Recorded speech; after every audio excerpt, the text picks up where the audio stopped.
L'Ombra Longa è un'iniziativa importante che non può nascere in contrapposizione con altre iniziative, stanno in piedi tutte e due, bisogna cercare di farle convivere in un'altra situazione. Getta acqua sul fuoco il vicepresidente della regione Franco Manzato in merito alle ultime uscite di Gentilini sull'affaire Ombra Longa.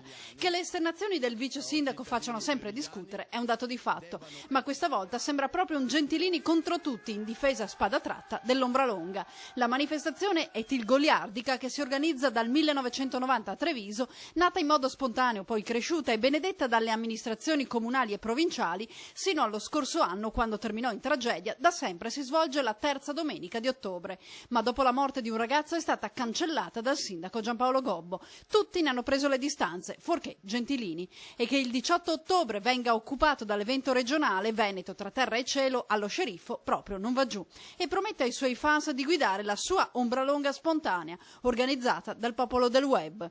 Manzato invece difende l'evento della regione e a chi promette di invadere Treviso con bottiglie e bicchieri portati da casa lancia un messaggio.